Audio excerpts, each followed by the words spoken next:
Former Trump administration U.S. ambassador to the Organization for Security and Cooperation in Europe, Jim Gilmore, and retired U.S. Air Force Brigadier General Blaine Holt. General Holt also served as deputy military representative to NATO. Ambassador, I want to start with you. It seems to me that every time Trump goes to one of these NATO meetings, there are 1,000 stories in the press about how America is going to abandon NATO, and of course it never happens. Here's the NATO Secretary Mark Rutte on Trump getting European allies to up their contributions. I would argue without you in this chair, this would not have happened. Coming out of this summit, Mr. Ambassador, what do you believe the state of the alliance is and our place in it? Tom, I think it's very good. I've been very concerned for a long time about the constant attacks on NATO, and certainly this summit started the same way with sort of a tiff with the president of Italy and continuing objections. But then at the end of the meeting, when after the president had a chance to interact with people for the entire summit, the tone turned dramatically. There was a private meeting or a meeting, a press release or press conference with Zelensky, which was very positive. And in fact, what came out of it was an agreement to license Patriot missiles directly to Ukraine, which is a dramatic improvement.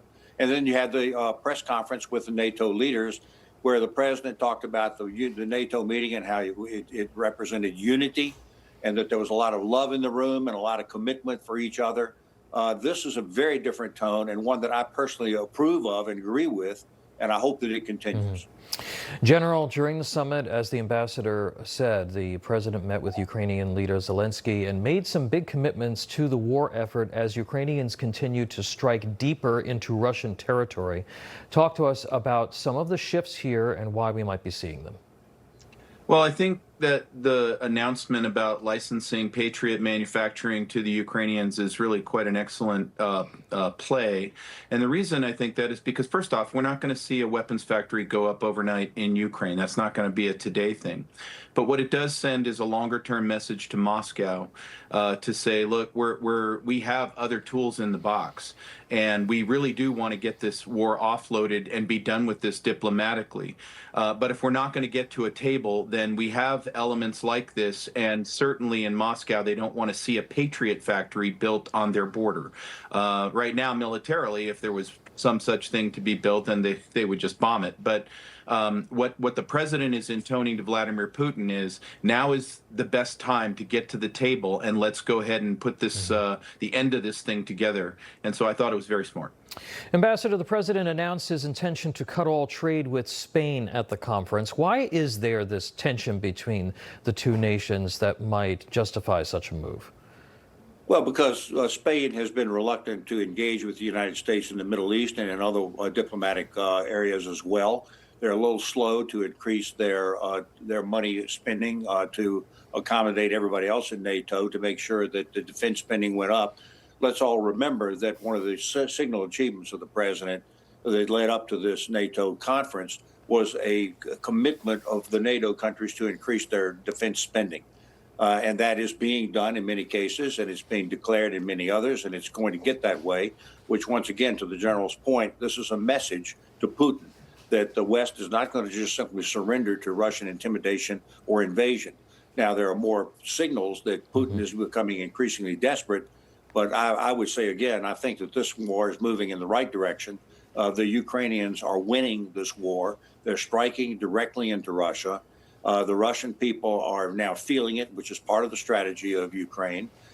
It's good to get to the table, but to the general's point, I certainly hope that that there's some possibility of an actual agreement. Going to the table is pointless. You just have to have an agreement that's good. I want to move on to the war with Iran. So it seems like the deal with the people that you can't make deals with is dead, General. What needs to happen here next from a tactical standpoint? And we did hear that this morning, CENTCOM, we did hear that 20 ships, including 2 aircraft carrier groups, are now heading back toward Iran.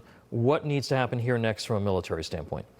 Oh yeah, the Lincoln is 250 miles away from Bandar Abbas right now.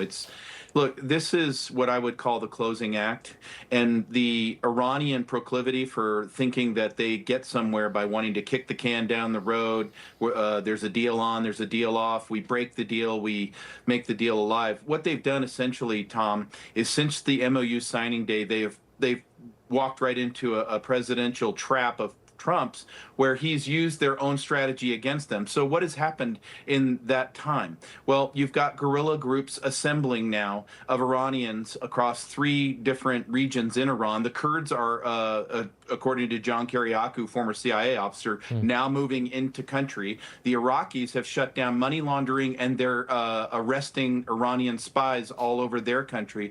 In other words, we're going to a revolution. We'll aid and abet it, but there's not going to be some sort of agreement that comes out of this. There's going to be an unconditional surrender and the removal of the IRGC.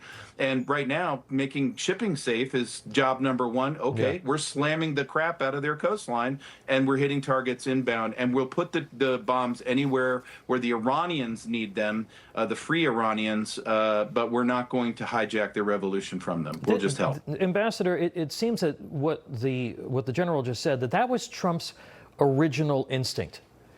Was unconditional surrender. Let's just go and do this. There seemed to be some interference with that thinking as the spring turned to summer, and it does sort of seem that Netanyahu, who cautioned against halting the attacks too soon to try to broker a deal with Tehran, was right. Now, this episode could be viewed as sort of a bit of a black eye for the administration. How does the president effectively explain our change in posture, get his messaging back on track, and why we need to finish the job? Look, I'm more skeptical than others. I'm not a professional soldier the way the general is, but I am a politician and a diplomat, and I believe that we're in a bit of a jam here. The 2 big issues to keep your eye on are the control of the Strait of Hormuz, which, by the way, is implied in the so-called Memorandum of Understanding, and the nuclear weapons issue. Those are the 2 issues that really have to be watched here, and I think that the U.S. is in a bit of a pickle here about how to deal with this. The general officers and the military people that I know seem to believe that more and more explosions and bombing are going to get to the ultimate political goal. I am not convinced that that's the case. I do believe that there's a solution that's possible, frankly, a multinational solution, which would be something that I had learned when I was ambassador in Vienna.